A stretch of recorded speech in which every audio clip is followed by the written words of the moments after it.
right? Some people call this bang lap, Sifu always call it bang lap. Some people just call it lap sao, because lap sao means pulling hand in Cantonese. We use the term lap da because it means pull and hit, right? Da just means to hit. All right, so pull and hit, and that's the entire point of the drill. Right. So if we're doing this, if I have him here in this position will make sense in a minute, okay? So if I have him here in this position, what he's gonna do is, he's basically stopped my punch, despite the fact that I still have something on him, right? So he's gonna reach up and he's gonna grab my hand, and he's gonna be pulling. In fact, he wants to be pulling down and across my body, right? And if I don't do anything, it's that, right? That's an important part of this drill. You don't want to get into the habit of just rolling and smashing forearms, right?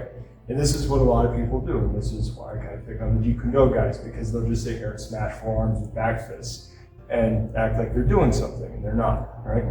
The entire point of this is to be able to get past this. It's the other reason we have the Wu Sao up. You know, Sifu always used to say, no Wu Sao, no teeth, right? And the reason for that is, as I pull down, I'm actually preventing him from striking. This brings up the next point. The next point is that I don't want just the elbow on the action, right? Because if we're here, right, and I go and pull this down and all he does is lift his elbow, he's not going to be able to convincingly elbow me. If anything, I've put his shoulder into a more weakened position, so it's going to crank on his shoulder more.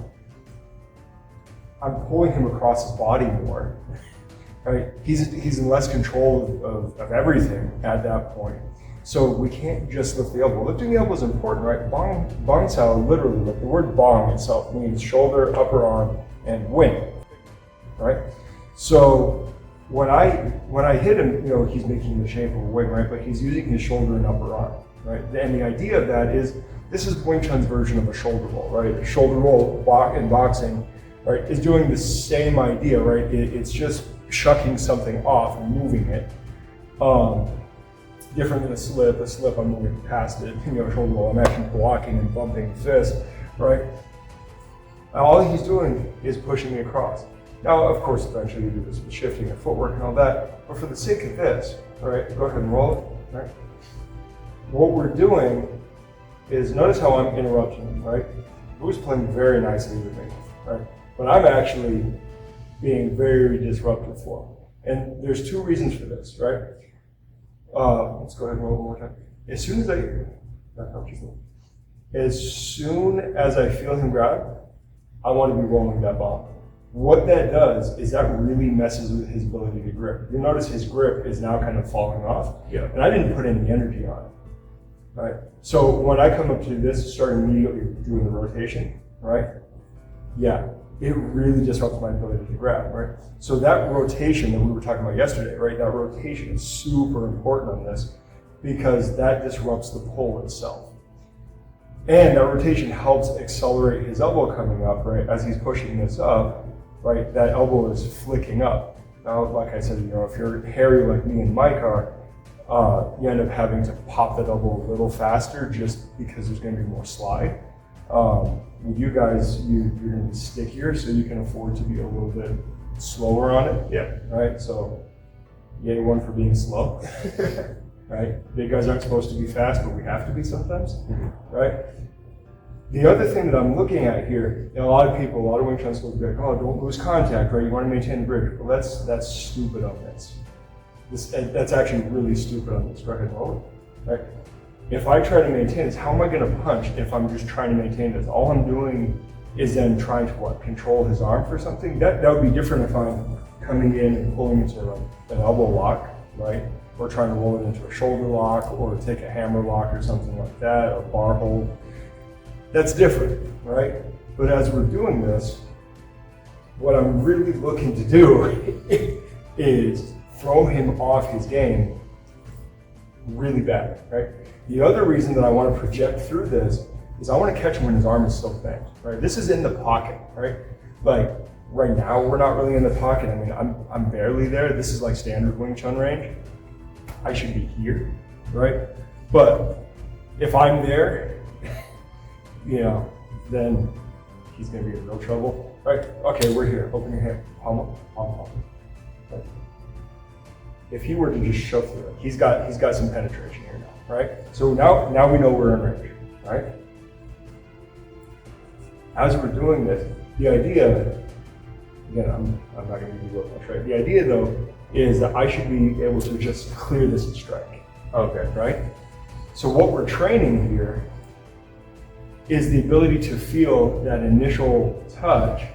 So as soon as he feels this come in, he doesn't even need to know what I'm doing. As soon as he feels this come in, he needs to be just jettisoning and go, right? So as soon as he feels this, he holds.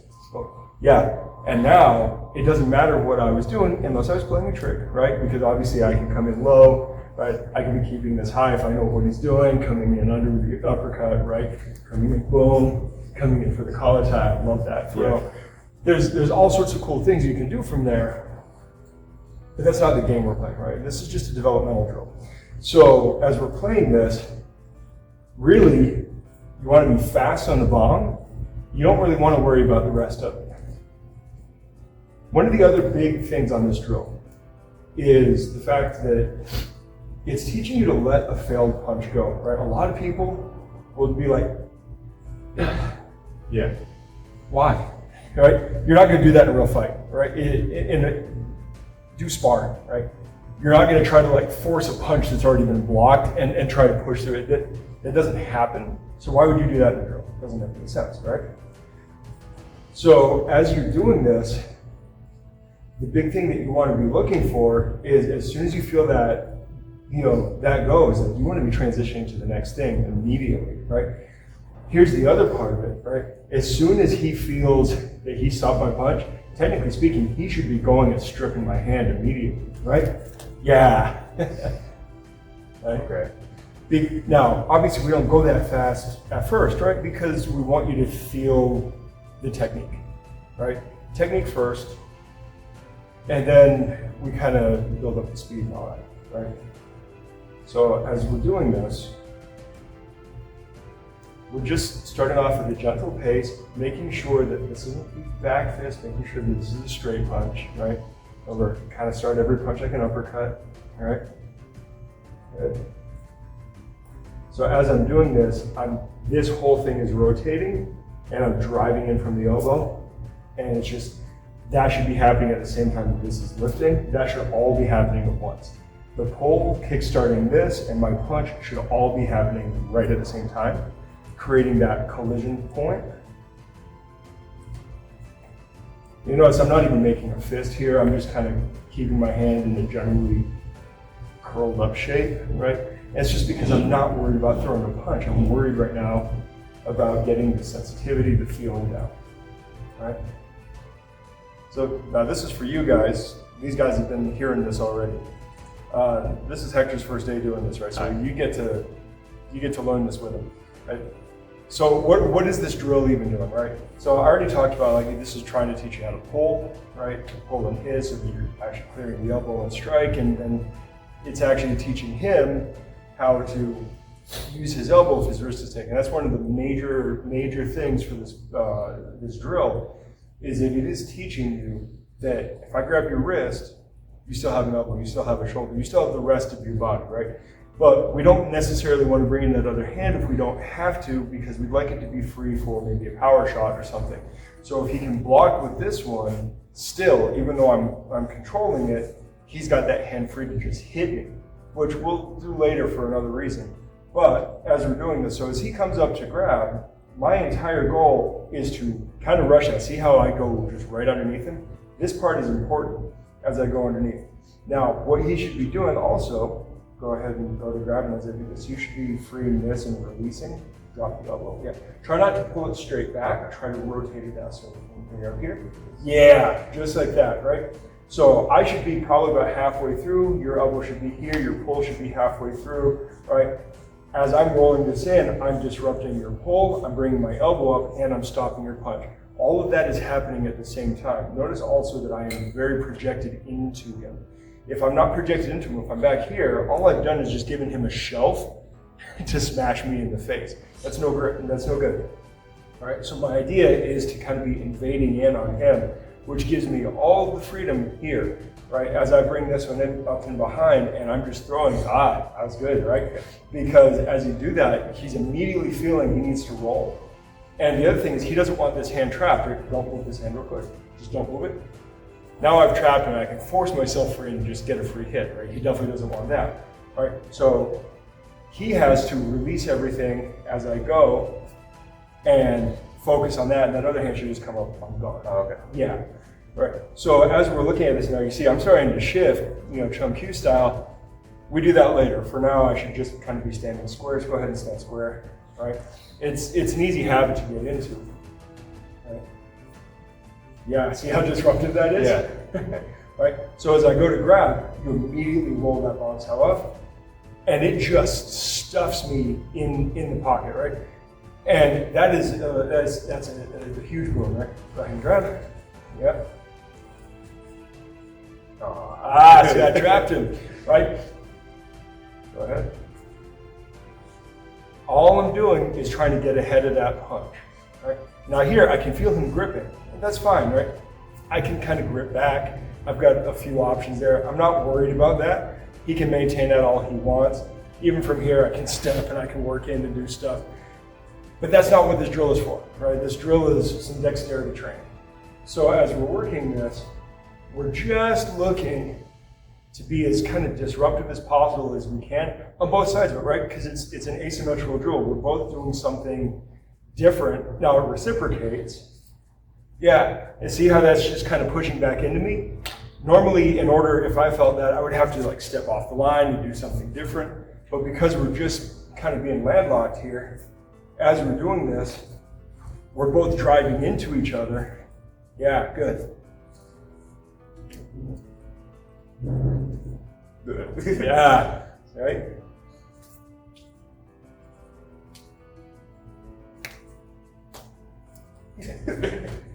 This drill is a competition as much as it is a drill, right? So eventually we have to do transitions because we have two arms, right? And we want to be able to go between the two arms. We'll eventually roll this into our other drills. That's less important at the moment, right? So as he's doing this, go ahead and roll, right? Just keep it, nice, slow, easy pace. One of the things that we should be looking at here is some of the different ways that we can go through different transitions. I'm just going to make a quick run through the 4 different transitions we use at our baseline. And you can do all sorts of fancy transitions after that. I just don't find them particularly fruitful, so we're just not going to do those. All right, so number 1 is, go ahead and pause. So here, he should be maintaining contact. He doesn't have to maintain a grip, but he should be maintaining contact because this is my bridge, and he doesn't want me to have a bridge, right? Your bridges should always be one way as best as you can, but ideally, if you're on the receiving end, you want to be trying to regain some ground. So the easiest place to start for most people is this is a stopping point, which means that I can just re-grab him here and pull him across. And as soon as he feels me re-grab, he throws bonks on this side, and now we're on the other side, right? So go ahead and hold the pattern, just regular, yeah?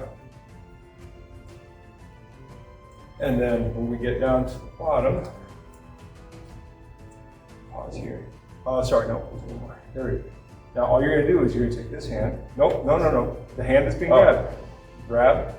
And as soon as I start feeling you pull, just feel like you're gonna pull it across my body. Yeah.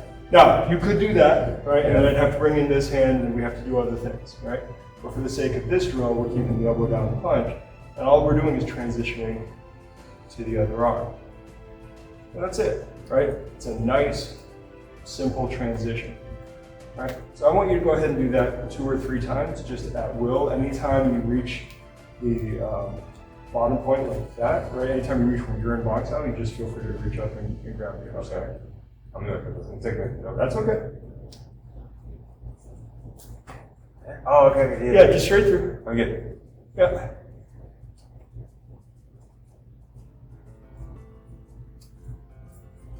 Yeah, go. No. That's all right. That's why. Reach. this way and pull straight. Oh, Yeah. Let's do one more. so this way? There and pull straight. Okay. Yeah. Okay, so our next transition is really just changing the timing on that. And now it's anytime that I feel him reach up to grab my hand, I pull him across the other side. This one's a little faster, it's a little less secure. It's a little harder because there's a timing component, whereas the other one, there's not as much timing, right? Because at a stop, this one's in the middle, right? So anytime you feel me coming up and grabbing, you just immediately re-grab my hand. Nope, same hand. You feel this, okay, yeah. You feel that, you grab, and you pull across. Yep. Feel free to just do that a few times. Anytime you feel me reach up to grab your hand, you just grab the grab. Okay. Like that? Yeah. Now, I always found that one easier than the other one, but because it involves a timing component, some people find it harder.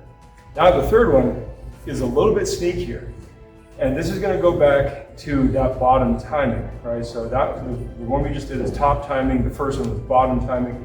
We're going back to the bottom timing, but that bottom timing now is just tansao. And that's a tricky one, right? So here's the reason that tansao works so nicely. Because here, when I'm here, he feels this, he's ready to bomb, right? He feels this, I've created a nice open window, and I can shoot right through.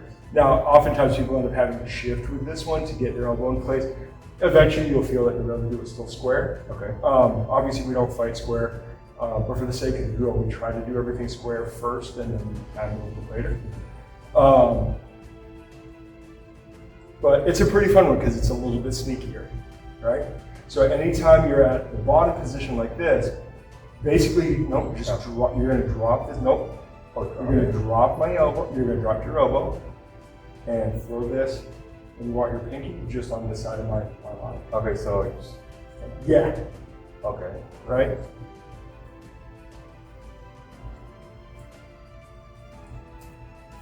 Yeah, right. See how, like, I've already been trained to like pull that bonsai up, right? But for a lot of people, they're just like, uh-oh. Okay, right? And that other punch should be coming through. Yeah, punching. Right? And now we've made that transition on the other side. Now you could do this with a number of other techniques. You could do it with Jun Sao, for sure. That was me not paying attention. You could do this with Jun Sao. You could do it with Gum Sao.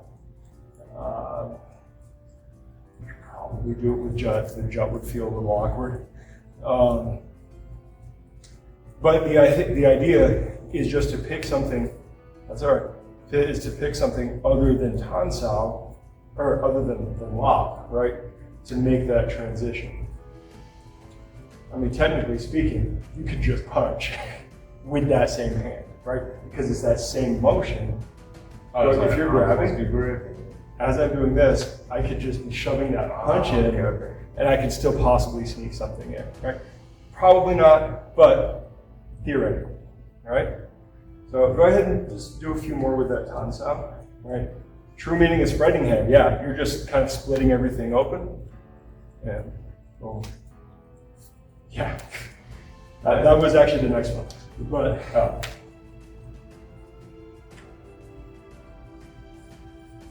yeah, good. All right, and then the last one that we do is nice and simple. And again, it's at that stop at the bottom, right here. Everything is nice and open. This hand is free, so instead of being on guard, I just throw a punch. This one's the hardest one to catch because there's no information here. If I pull and try to do something with this, then I'm giving you information, right? So I'm leaving this here, and I'm just punching right over it. You gotta let go of this and twist that up. Yeah. So you gotta abandon ship. Right? It's the hardest one. So here, be on the receiving end of it just a few times. We'll go slow. Boom. Yeah, there you go. And now just grab the wrist and keep on rolling. Right? It's the same deal. And notice how I'm keeping my elbows down pretty much the whole time, right? I'm not reaching up here like this. Oh,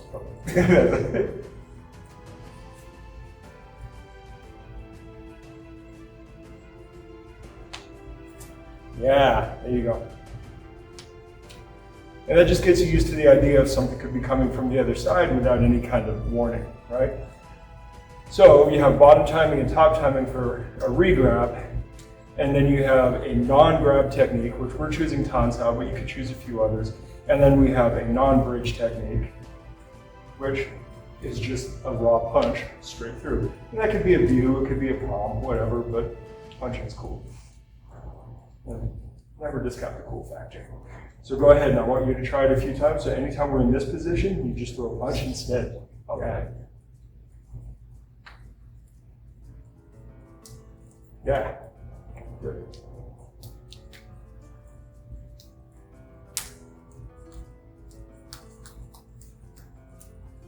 It just makes you be a little more present and in the moment, because you get to just be like, oh, I felt something.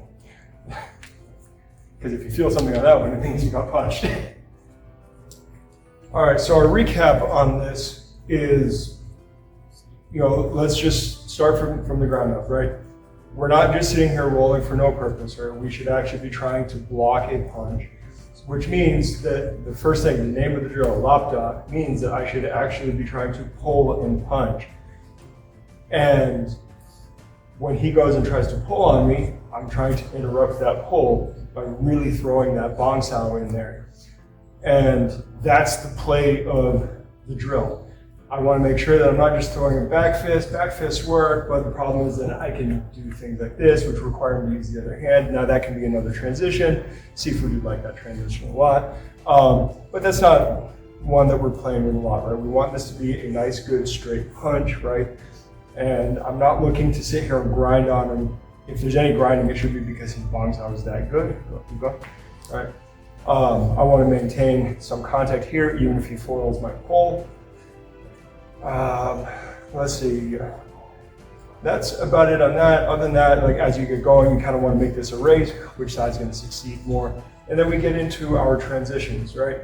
Which on the bottom side, I'm just going to re-grab his grab, right? So lop the lop on the bottom end or at the finish.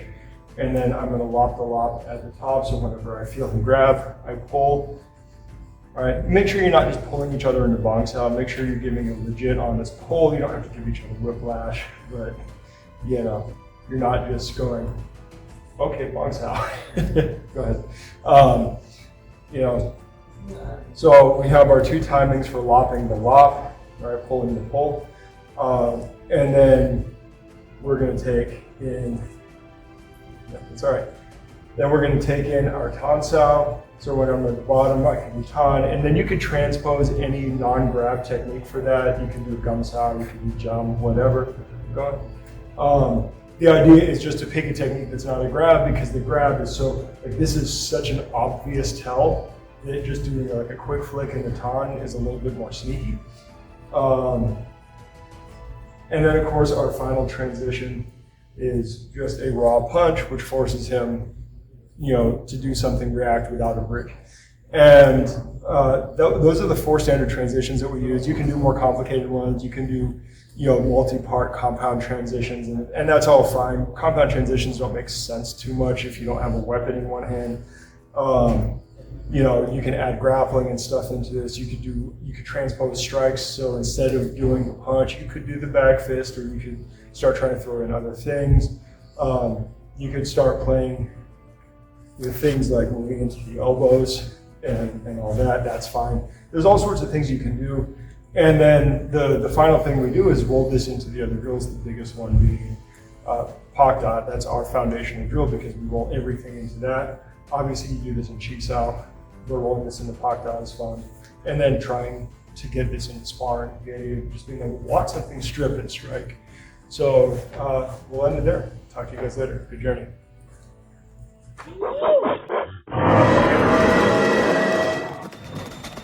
Thanks for watching. Like, subscribe, share.